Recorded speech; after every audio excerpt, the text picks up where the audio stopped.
오늘은 나의 피난처가 되어주시는 하나님이라는 제목으로 은혜를 나누려고 합니다.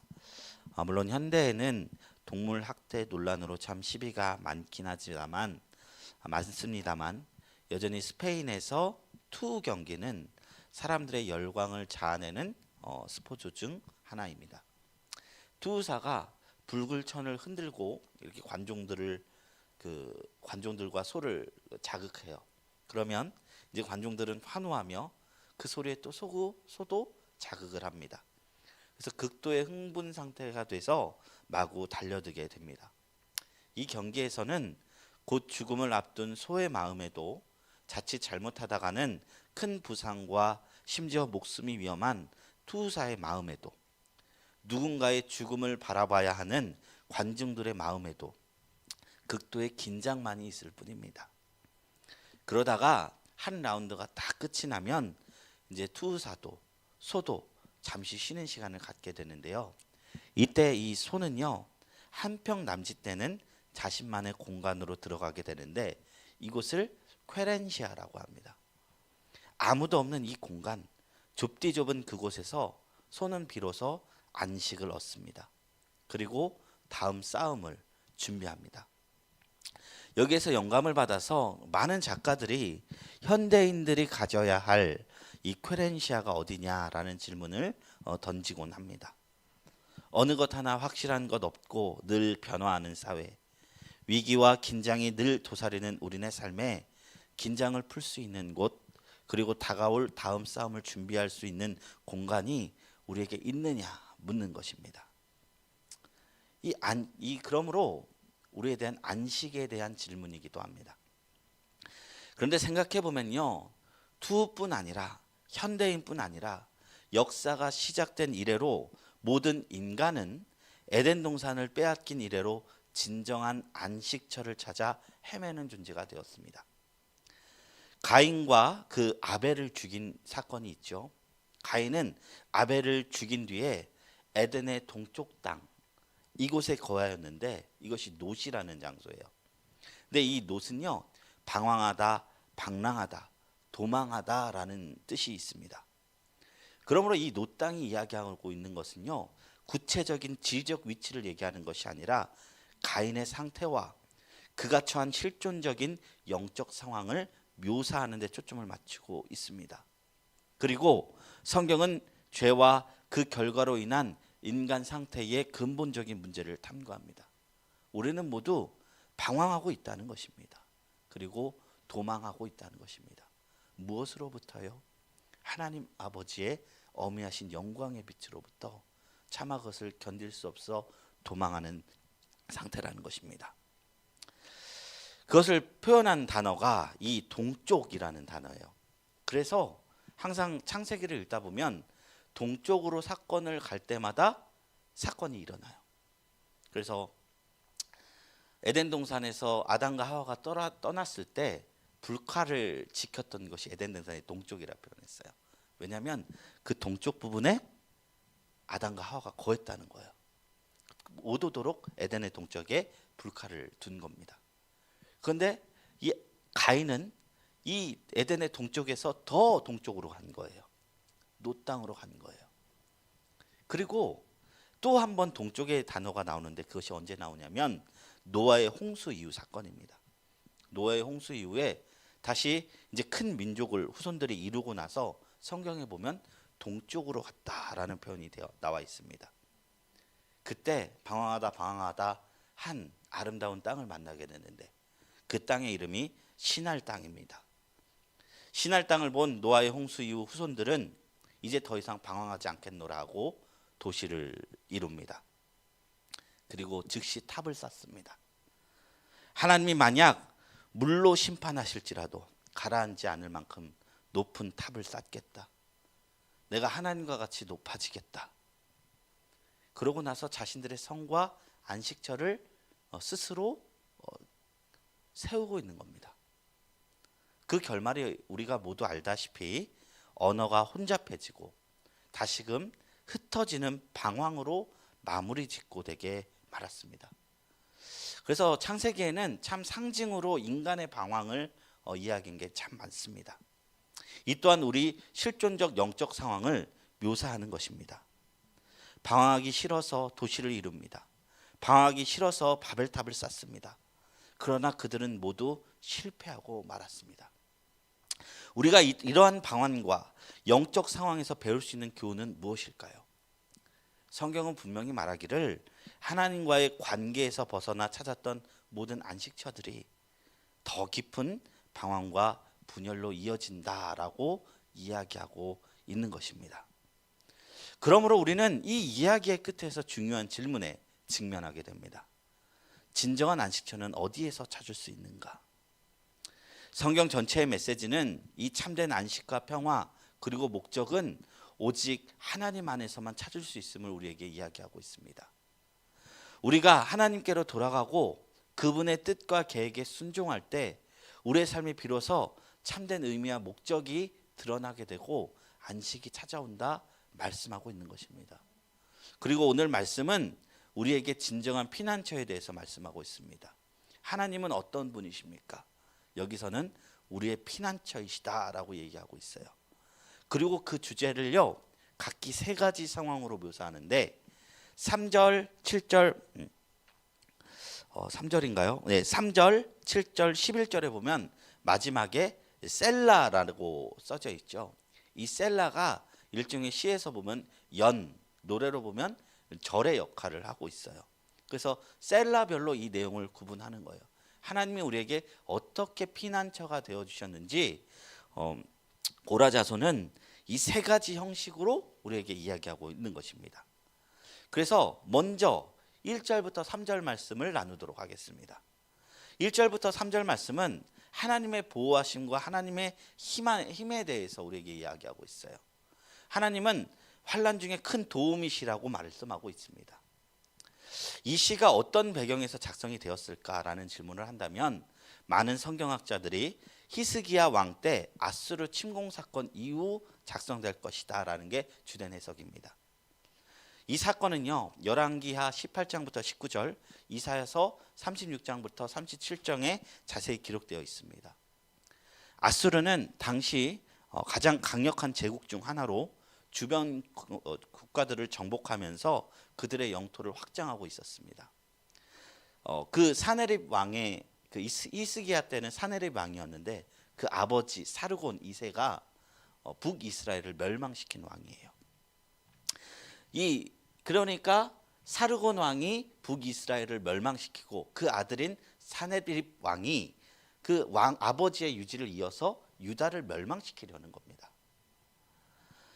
이스라엘 북왕국을 그 아수르는 멸망시킨 후 남왕국을 포위하고 예루살렘을 공격합니다. 당시 유다는 고군동의 패자였던 아수르를 도저히 당해낼 수 없었습니다. 그래서 히스기야 왕이 선택한 것이 뭐냐? 외교적 방법이었어요. 조공을 바쳐서 항복하면서 우리가 밑으로 들어가겠습니다. 항복하겠습니다. 이렇게 평화를 구했지만 아수르 왕 사네립은 거기서 스톱하지 않고 예루살렘 포기하지 않고 너희가 모두 멸망당하고 너희 나라를 정복하는 것이 나와 우리나라의 신의 뜻이니라 하고 정복을 선언했습니다. 그때 마음이 무너진 히스기야가 성전으로 들어갑니다. 그때 성전에는 이사야 선지자가 있었어요. 그리고 히스기야에게 나와서 하나님의 예언을 전합니다. 하나님께서 말씀하셨다. 내가 유다를 보호할 거고 예루살렘은 함락되지 않을 것이다. 그리고 그러니 왕은 하나님을 신뢰하라. 히스기야 왕은요 그제서야 아스르의 왕에게 들었던 손을 내리고 하나님 앞에 손을 듭니다. 그리고 간절히 기도합니다. 이사야 37장 16절 이하 말씀입니다. 그룹 사이에 계신 이스라엘 하나님 만군의 여호와여, 주는 천하 만국의 유일하신 하나님이시라. 주께서 천지를 만드셨나이다. 생략하시고 20절에 우리 하나님 여호와여, 이제 우리를 그의 손에서 구원하사 천하 만국이 주만이 여호와인 줄을 알게 하옵소서 하니라. 이렇게 고백을 했어요. 히스기야 왕은 이 위기 속에서 비로소 하나님께 피합니다. 예루살렘의 구원을 위해 기도합니다. 그러니 그때 기적이 일어납니다. 열왕기하 19장 35절에 따르면 그 밤에 여호와의 사자가 나가서 아수르 진영에서 18만 5천 명을 치니 아침에 일어나 보니 다 시체뿐이었다라는 그런 고백이 나오고 있습니다. 하나님께서 일하셔서 침공한 모든 압수르군을 전멸시킨 것입니다. 그 후 사내립 왕은 자신들의 아들들의 손에서 이 우상 숭배를 하다가 죽게 됩니다. 오늘 시편 말씀의 결론부는 우리에게 이렇게 선언합니다. 이르시기를 너희는 가만히 있어 내가 하나님됨을 알지어다. 내가 문 나라 중에서 높임을 받으리라. 내가 세계 중에서 높임을 받으리라 하시도다. 하나님께서 주권적으로 일하실 때는 우리의 도움이 필요가 없어요. 힘과 능력, 지혜 모든 것이 그분으로부터 왔기 때문에 하나님이 누구의 도움을 필요로 일을 하지 않는다는 것입니다. 우리가 하나님의 일을 한다고 말하는 것도 사실 교만입니다. 선교의 주체도 하나님이시고 또한 우리의 삶을 주체하시는 것도 다 하나님의 손 아래 있다는 것입니다. 그러므로 하나님의 일하심을 볼 때 우리가 할 수 있는 것이 뭐냐? 동역이 아니라 찬양입니다. 하나님, 내가 주님의 일을 이만큼 해냈어요가 아니라 주께서 하신 일에 제가 동참하게 됐나이다. 찬양과 주십시오. 이 사건을 경험한 유다 공동체는 하나님이 어떤 분인지 분명히 알게 됐습니다. 그러므로 선언하는 거예요. 땅이 변하든지 산이 흔들려 바다 가운데 빠지든지 바닷물이 솟아나고 뛰놀든지 넘침으로 산이 흔들릴지라도 나는 두렵지 않다 선언하는 것입니다. 그리스도인들도 그런 것 같습니다. 누가복음 21장에 보면 마지막 때에 대한 말씀을 예수님께서 말씀하세요. 그래서 마지막 때가 되면 어떤 모습이 펼쳐질 것이냐 이야기하는데 25절 28절 중에 이런 말씀합니다. 1월 성신에는 징조가 있겠고 땅에는 민족들이 바다와 파도의 성난 소리로 인하여 혼란한 중에 곤고하리라. 사람들이 세상에 임할 일을 생각하고 무서워함으로 기절하리니 이는 하늘의 권능들이 흔들리겠습니다. 그때 사람들이 인자가 구름을 타고 능력과 큰 영광으로 오는 것을 보리라. 이런 일이 되기를 시작하거든 일어나 머리를 들라. 너희 속량이 가까웠느니라 하시더라. 말씀합니다. 여기서 보면 하나님을 아는 사람과 하나님을 알지 못하는 사람들의 반응의 차이점이 있어요. 하나님을 알지 못하는 자들은 무서워서 기절한다는 거예요. 그러나 예수를 아는 자들, 하나님을 아는 자들은 그제서야 우리가 속량의 날이 가까웠다 하면서 기뻐한다고 말하고 있는 것입니다. 구원받은 성도의 모습인 것입니다. 하나님을 아는 이들에게, 하나님을 믿는 이들에게는 환경과 상황을 넘어서는 깊은 평강이 있습니다. 진정한 피난처가 어디 있는지 알기 때문입니다. 그리고 그 하나님이 이 모든 상황 속에서 우리를 보호하신다는 것을 알기 때문입니다. 이 강한 평강이 우리 모두에 있길 주님의 이름으로 축원합니다. 4절부터 7절 말씀은요, 성전의 모습 그리고 그곳에 흐르는 시냇물의 모습을 묘사하면서 하나님의 임재에 대한 이야기, 평화에 대한 이야기를 나누고 있습니다.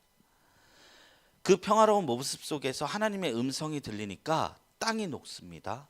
그리고 문나라에 떠드는 소리가 잠잠해집니다. 우리 찬양 중에 그 찬양 있잖아요. 어떤 말도 어떤 소리도 그 발 앞에서 잠잠해지네. 하나님이 떠드는 소리를 침묵시킨다는 거예요. 그리고는 다시 시편 기자가 야곱의 하나님이 우리의 피난처다 선언합니다. 이 장면이 4절부터 7절의 내용입니다. 성경은 이 물에 대한 비유를 참 많이 사용합니다. 가령 예수님이 마음속에 흘러넘치는 영원히 목마르지 않는 물에 대한 이야기를 하시기도 하셨고요. 시편 철 말씀에 의인은 마치 시냇물에 심긴 나무와 같아서 가뭄이 와도 마르지 않고 청청하리라는 비유도 이 물에 대한 비유입니다. 그리고 오늘 말씀과 가장 유사한 비유를 찾자면 에스겔서 47장 이하에 나오는 성전에서 흘러나오는 물에 대한 얘기일 것입니다. 그 장면과 오늘 말씀이 똑같아요. 성전에서 물. 에스겔 47장에는 좀 더 자세히 묘사되었죠. 성전에서 물이 이렇게 싹 흘러나오는데 처음에는 발목만 간신히 덮는 수준이었다가 그냥 물이 흐르네라는 수준인데 흐르고 흘러 이 하류까지 가보니까 능히 건너지 못할 많은 물이 되어서 온 민족을 다 덮고 물길이 닿는 곳마다 꽃이 피고 사막이 메마른 땅이 생명이 피어나는 그 장면을 그 에스겔이 보게 돼요. 그리고 신약 성경에서는 이 장면을 차용해서 요한계시록 22장 1절부터 2절 말씀해 보면 하나님과 어린 양의 보좌에서부터 물이 흐르는 표현으로 이야기하고 있습니다. 그리고 그 물통에서 생명나무들이 이렇게 자라나요. 제가 읽어드립니다. 또 그가 수정같이 맑은 생명수의 강을 내게 보이니 하나님과 및 어린 양의 보좌로부터 나와서 길 가운데로 흐르더라. 강 좌우에 생명나무가 있어 12가지 열매를 맺되 달마다 그 열매를 맺고 그 나무 잎사귀들은 만국을 치료하기 위하여 있더라. 그래서 오늘 말씀에서 담고 있는 이미지와 동일한 것이죠. 이 모든 성경이 말하는 물은요, 하나님으로부터 근원에서 내려오는 생명의 힘을 상징합니다. 이 생명의 힘이 모든 것을 살린다는 거예요. 그리고 모든 소란함을 잠재운다는 거예요. 그것을 경험한 시인이 하나님이야말로 나의 진정한 피난처임을 오늘 말씀을 통해서 고백하는 것입니다. 능히 이기는 죽이는 힘이 아니라 살리는 힘이라는 것입니다. 하나님의 힘이 우리를 통해서 임하실 때는 원수가 죽는 것도 있지만 나의 생명력이 더 강해진다는 식으로, 그런 식으로 일하신다는 것입니다. 그리고 마지막으로 시편 46편 8절부터 11절은 하나님의 주권과 이 전쟁의 종식에 대한 이야기입니다. 하나님이 이 능력을 사용하셔서 문 나라들을 잠잠케 하시고 전쟁을 종식시키고 평화를 가져오는 능력으로 사용하신다고 이야기하고 있어요. 이 말씀을 또 자세히 살펴하기 위해서는 이 그 8절부터 11절에 명령형으로 되어 있는 두 가지 단어를 우리가 좀 자세히 살펴봤으면 좋겠습니다. 뭐냐? 여기서 명령하는 게 8절에 있고 10절에 있어요. 8절에 뭐라고요? 보라입니다. 보라. 10절은 뭐냐? 너희는 가만히 있으라 라는 명령입니다. 이 부분을 중심으로 살펴보겠습니다. 첫째, 보라입니다. 8절에 보면 여호와의 행적을 볼지어다 그가 땅을 황무지로 만드셨도다. 여기서 보면 하나님이 하나님의 일을 이루실 때 우리에게 요구하시는 게 뭐라? 보라는 거예요. 아까 말씀드렸듯이 아수르의 왕 사네립이 하나님을 비방하고 하나님의 백성을 무너뜨리려 했습니다. 당시 아수르가 이룬 권세는 가히 엄청났습니다. 대제국을 이루었고 그 영토의 크기는 제가 조사해 보니까 현대 이라크, 시리아, 요르단, 이집트의 일부, 튀르키예 남동부, 이란 서부를 다 아우른 아주 거대한 땅이었습니다. 그리고 그의 아버지 사르곤은 북이스라엘을 멸망시키는 성공한, 그러니까 하나님의 백성이란 이스라엘을 정복을 성공한 왕이었습니다. 그의 뒤를 이어서 왕이 된 사네립의 교만이 컸던 이유가 늘 승리를 경험하고 그랬기 때문에 그랬던 것 같아요. 아버지가 이스라엘을 멸망시켰듯 자신도 유다를 무너뜨릴 수 있다. 지네들 하나님의 백성이라고 말하는데 어디 증명해보라. 땅의 크기를 봐도 우리 아수르가 더 크고, 신도 과연 그 땅에 신이 있었다면 나도 신의 이름으로 전쟁하는데 우리 신이 이겼지 않느냐. 우리 신이 더 참된 신이다. 나라를 봐도 우리나라가 더 위대한 나라다. 그 명확한 의지를 가지고 쳐들어왔습니다. 그때 모두가 일사각오가 되어서 항전을 한다 해도 힘든 전쟁인데 왕인 히스기야조차도 마음이 무너졌어요. 인간적으로 본다면 승리할 수 없는 상황입니다. 그런데도 전국의 하나님께서는 이 전쟁을 승리하게 하게 하는데 그것은 외교의 힘도 아니었고 전쟁의 힘도 아니었고 백성의 단합된 마음도 아니었고 하나님의 베푸신 이적의 힘이었다는 것입니다. 이 말씀에서는요, 이 전쟁에서는 왕의 역할이 드러나지도 않고요, 백성의 애국심도 드러나지 않습니다. 히스기야의 간절한 기도와 이사야의 예언이 있지만 결국에 드러나는 것은 하나님의 일하심이라는 것입니다. 우리가 보라는 것이 이런 의미입니다. 히스기야가 만약 그곳에서 내가 간절히 기도해서 이 전쟁에 승리할 수 있었다라고 말한다면 하나님의 일하심을 본 것이 아니지요. 여기서 보라는 하나님의 주권적인 일하심을 중심으로 두라는 것입니다. 오늘 말씀에 시인은 선언합니다. 무엇을요? 보라. 여호와께서 하신 일을 보라. 우리가 하나님을 피난처 삼기 위해서 환경과 상황 속에서 무너져가는 마음을 붙잡기 위해서 해야 할 것은 하나님의 일하심을 보는 것입니다. 내 인생에서 일하시는 하나님, 교우들의 삶에서 일하시는 하나님, 역사 속에서 일하시는 하나님, 성경에서 일하시는 하나님, 그 행적을 살펴볼 때면 늘 넘어진 자를 세우시고 하나님의 영광을 그 자리를 대신하는 것을 발견하게 될 것입니다. 하나님께서 일하실 땐 죄다신 화관이 일어났고 죽음 대신 생명이 살아났습니다. 시편 146편 8절에 이르길 여호와께서 맹인들의 눈을 여시며 여호와께서 비굴한 자를 일으키시며 여호와께서 의인들을 사랑하신다 말씀하셨습니다. 사무엘상 2장 8절에 보면 가난한 자를 진토에서 일으키시며 빈궁한 자를 걸음더리에 올리사 기족들과 함께 하시며 영광의 자리를 차지하게 하시는도다. 하나님께서 비천한 자리를 생명으로 올리신다는 것입니다. 하나님의 일하심은 이런 성격이 있다는 것입니다. 은혜의 성격이 있다는 것입니다. 받을 수 없는 중에 자격 없는 중에 하나님을 의지함으로 선물을 허락해 주신다는 것입니다. 이것이 여호와의 일하심을 보라라는 의미입니다. 두 번째 명령인 가만히 있으라는 것도 마찬가지입니다. 이 또한 마찬가지로요, 보라는 의미와 맞닿아 있어요. 히브리어에는 평행법이라는 그 시적 뭐라고 하죠? 방법이 있는데요. 같은 내용을 다른 문장으로 선언하는 거예요. 그러니까 이 아름다운 사과, 이 빨간 사과, 사과에 대한 건데 둘 다 사과를 칭송하는 의미를 갖고 있는 것이죠. 그것처럼 보라와 가만히 있으라가 의미는 좀 다르지만 그것이 말하고자 하는 의미가 같다는 거예요. 이 또한 마찬가지로 보라는 의미입니다. 단순히 가만히 있으라는 것이 아니라 10절 하반부에 내가 하나님됨을 알라라는 것을 근거로 한 가만히 있음입니다.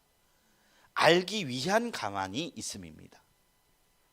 우리가 조직을 구성하고 일을 제일 실수 없이 진행할 수 있는 방법 중에 하나는 철저한 교육에 달려 있습니다. 일단 모아놓고 그 일을 하려는 그 리더가 자기가 뭘 해야 되는지도 모르니까 일단 알아서 하라 이렇게 냅두면 어째저째 일은 굴러가요. 그런데 그 사람들끼리 수많은 시행착오를 겪고 다툼도 일어나게 되죠. 그러나 앞에서 일을 지시하는 사람이 일을 하기 전 우리가 무슨 일을 할 것인지 그리고 가장 우선으로 삼아야 될 것이 무엇인지 명확하게 공유하면 상대적으로 실수와 시행착오가 줄어들게 됩니다.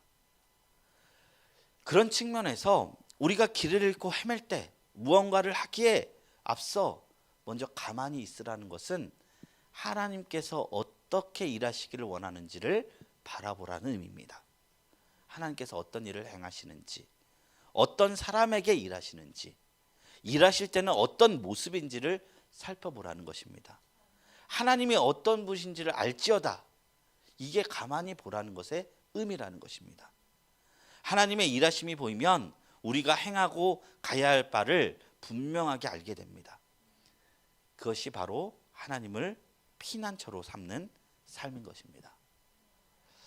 우리가 지금까지 시편 46편을 통해서 하나님을 피난처 삼는 삶에 대해서 좀 더 되뇌어 보았습니다. 그리고 마지막 11절은 오늘 시편의 주제를 다시 한번 강조하죠. 만군의 여호와께서 우리와 함께 계시니 하시니 야곱의 하나님은 우리의 피난처시로다. 하나님은 우리가 느끼고 보이지 않을지라도 언제나 우리와 함께 계시는 분이십니다. 그 보이지 않는 하나님을 우리가 믿음으로 피난처 삼을 때 우리는 삶에서 다가오는 원수의 어떤 공격에도 무너지지 않고 꿋꿋이 서서 승리하게 될 줄로 믿습니다. 제가 올 한 해는 가급적 전진하는 승리하는 설교를 잦게 하려고 노력합니다. 그 메시지 속에서도 그런 거를 드러내려고 노력합니다.